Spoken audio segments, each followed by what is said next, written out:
Olá pessoal, tudo bom com vocês?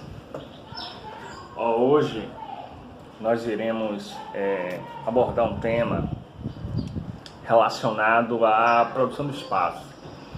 E essa produção do espaço, a gente vai tentar trazer algumas palavras-chave que vão permitir compreender a diferenciação dos espaços, né? Isso exige que nós tenhamos a compreensão de alguns fenômenos que não são de agora. Esses fenômenos são milenares, mas eles terão repercussão espacial que poderemos identificar através das formas que o espaço irá reproduzir.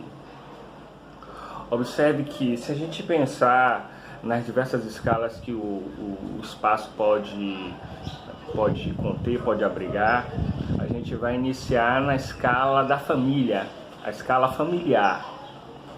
E a escala familiar, a gente pode pensar que ela é uma escala onde os indivíduos que a compõem, elas produziriam uma relação harmônica, ou seja, uma relação de pai, mãe e filhos, aonde os mais velhos necessariamente irão proteger, irão estabelecer alguma relação de proteção com os mais novos, que serão os filhos. Mas nem sempre essa relação ela se baseará em uma relação harmônica. Poderá sim haver relações contraditórias. E é isso que mais intriga a produção do espaço.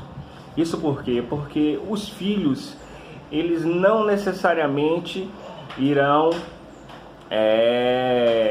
ser contemplados com a produção ou com o trabalho dos pais. Eles poderão ser um ativo dos pais. Como é que esses filhos podem ser ativos? Um ativo econômico. Eles podem ser ativos com o trabalho deles, então pode haver a exploração do trabalho dos filhos por parte dos pais, né?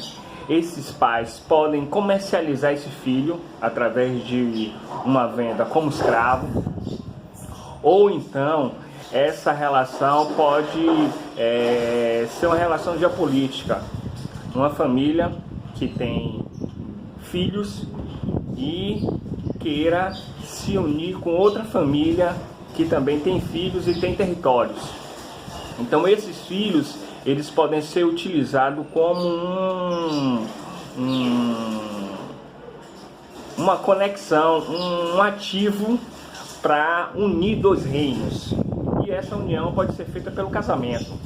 Então há sim, e a gente consegue identificar isso, de relações entre famílias que se unem não pelo amor entre os filhos, mas sim com fins político-econômicos. Ou seja, a união dos filhos vão selar um vínculo de união entre reinos que almejam se fortalecer pela unidade consagrada no matrimônio. Outra forma que os filhos também podem ser utilizados dentro dessa concepção de exploração do trabalho é a partir da sua relação, que eles podem ser utilizados para ampliar o território a partir de uma guerra e o saque ou o roubo de joias ou de pessoas ou de recursos naturais de outros territórios. Então os filhos de algumas famílias, eles podem também servir para ampliar a área territorial de suas famílias e com isso estabelecer uma relação de aumento da sua área territorial e aumento da riqueza daquela família. Então, as relações de exploração dentro da família, elas serão dos elementos que irão permitir a formação de sociedades com relações mais complexas, ou seja, relações onde um indivíduo vai explorar outro a partir da coação direta. Essa relação a gente conhece ela como escravidão.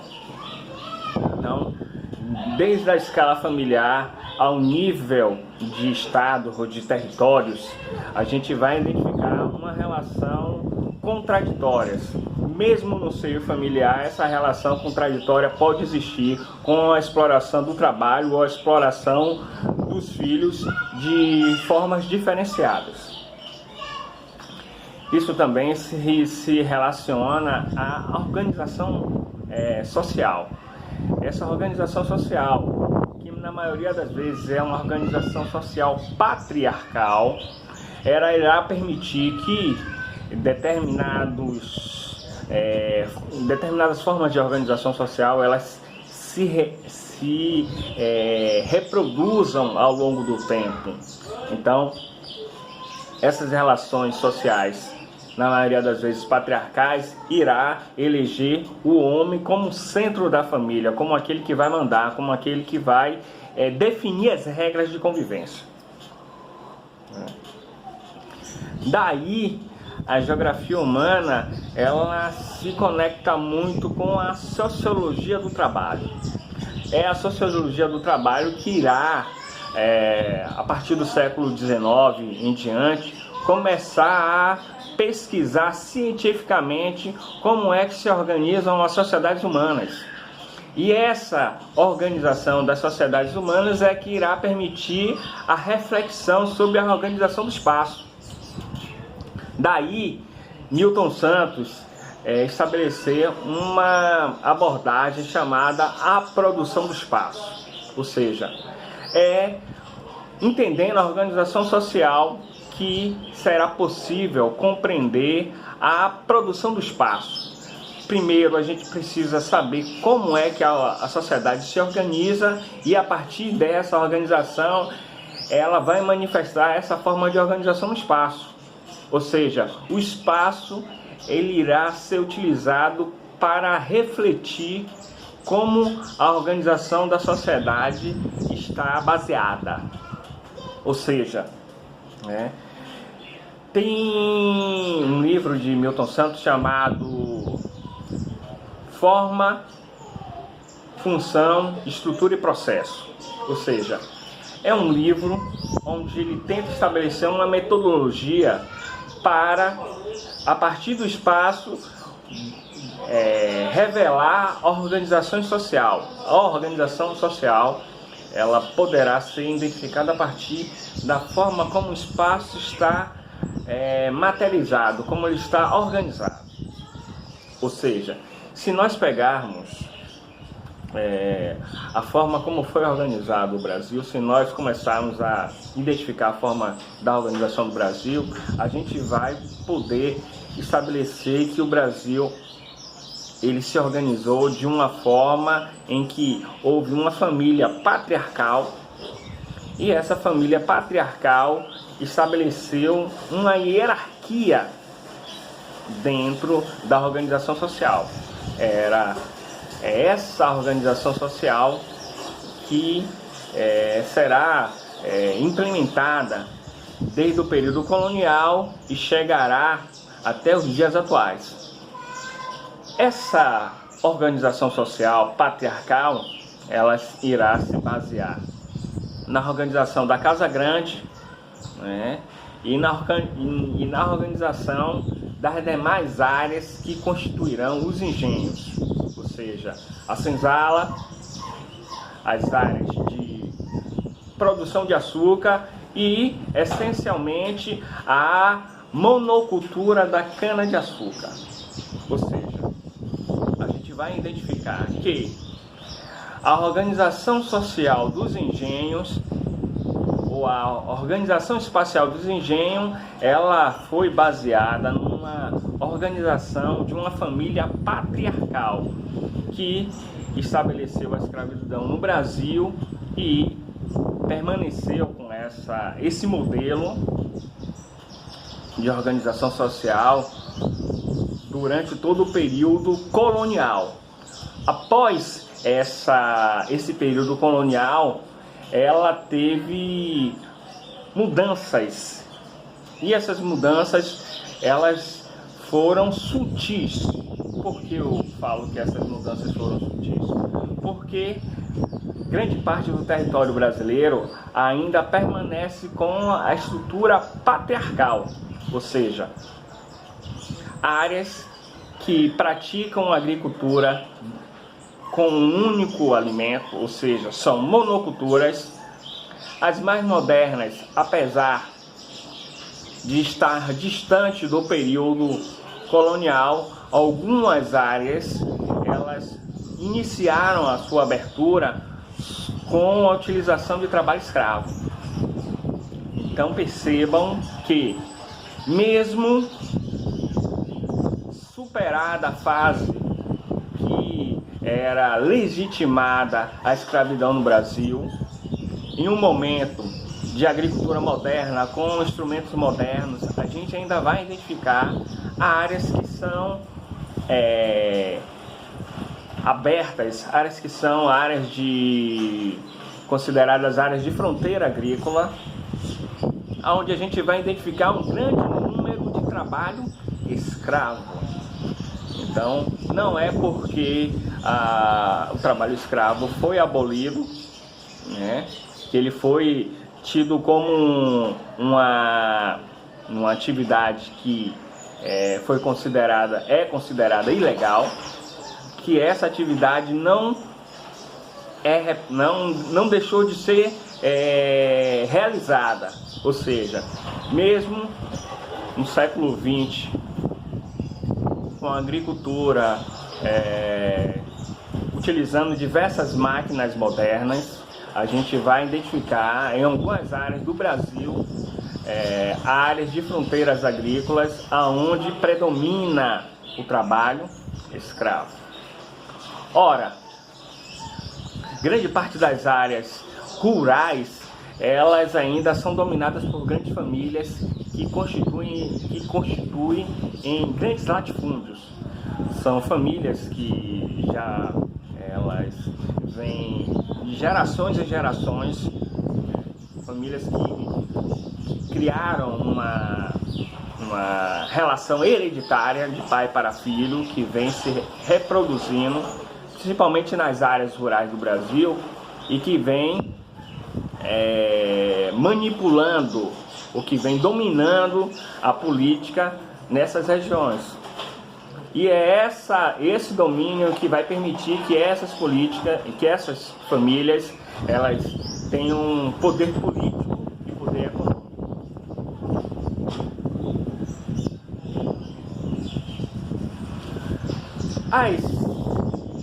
Os descendentes de escravizados, os negros e os índios, basicamente, ou eles têm uma convivência precária, porque eles não têm a área suficiente para viver, ou constantemente eles são expulsos das áreas que ocupam. Várias e várias novas áreas que vão sendo valorizadas no processo de modernização da agricultura ou a criação de novas vias de transporte, valorizam esses espaços, e a valorização desses espaços tornam a vida dessas pessoas que vivem nessas regiões um inferno, porque há a cobiça por diversos latifundiários dessas áreas que passam a ser valorizadas pela criação de novas vias de circulação. Muitas dessas famílias resistem a esse processo de expulsão cotidiano e se mantêm nos seus territórios, mas muitas dessas famílias elas são obrigadas a migrar para os grandes centros urbanos. E aí vocês irão perceber uma nova geografia que irá se formar nos centros urbanos. Enquanto nas áreas agrícolas, aonde há predomínio de grandes latifúndios com cultivo de monoculturas, ou seja, de um único produto ou de uma única espécie vegetal, a gente vai observar a proliferação de áreas marginais nas grandes cidades. Ou seja, a proliferação de favelas, de áreas com ocupação direta, sem a intervenção do Estado e sem o reconhecimento do Estado da ocupação que esses moradores vêm realizando ao longo de décadas. Observe que a geografia das favelas e das áreas mais suburbanas, ela é uma geografia extremamente diversificada. Cada indivíduo, cada morador vai fazer ou vai constituir a sua habitação da forma que lhe convier, da forma que a sua inteligência e a sua energia puder resolver a questão da habitação. Então as casas serão diferenciadas, ruas serão diferenciadas, haverá várias áreas onde não haverá um traçado bem definido, haverá várias áreas com a proliferação de vias que não permite a circulação de carros. Então a gente vai ver um desenho extremamente irregular das áreas que são ocupadas por diversas famílias que vêm para as cidades em busca de alternativa de sobrevivência. Então, ao contrário de áreas que são áreas latifundiárias, onde há o predomínio de uma única cultura, que a gente consegue identificar uma monotonia de produção, as áreas suburbanas, as áreas periféricas, as áreas onde predominam as favelas, as habitações serão extremamente irregulares, serão diversificadas, mas essa diversificação está relacionada à impossibilidade de se estabelecer um padrão pela ausência de políticas públicas para atender a demanda dessa população. Então é a ausência das políticas públicas que irá produzir as favelas, é a ausência das políticas públicas que irá criar obstáculos para o desenvolvimento das famílias que migraram das áreas rurais e atualmente se encontram nas áreas urbanas. Diferentemente daquelas famílias que conseguem ter um êxito econômico e vão poder habitar em outras áreas. Essas áreas também urbanas que a gente vai identificar como condomínios privados. Esses condomínios privados a gente vai observar uma regularidade dentro das habitações. A gente vai poder observar uma infraestrutura que já foi projetada previamente para atender a demanda dessa população que tem um maior poder aquisitivo e por isso pode financiar uma habitação com melhor infraestrutura, com melhor qualidade e que permite assim uma maior qualidade de vida. Ou seja, a gente sai de um âmbito familiar, onde a gente vai identificar algumas formas de exploração, né? E essas formas de exploração irão permitir que novas organizações, novas formas de organização social, ela se amplie, ela sai do núcleo familiar e vai para o núcleo da sociedade como um todo, vai para o núcleo de um território. Esse território pode se expandir, não é? Logo no início que a gente identificou a exploração do trabalho dentro do âmbito da família, e essa exploração ela pode ser reproduzida mesmo no momento atual, onde a gente pode identificar também algumas famílias que têm menos recursos e que vão utilizar seus filhos para comercializar produtos em feiras livres, em pequenas oficinas ou nos semáforos. Então há também a possibilidade de exploração do trabalho infantil por famílias que têm menos recursos, e não deixa de ser exploração do trabalho, mas que basicamente a gente vai perceber que essa exploração mais moderna é fruto também de uma injustiça que foi cometida ao longo de séculos de injustiças.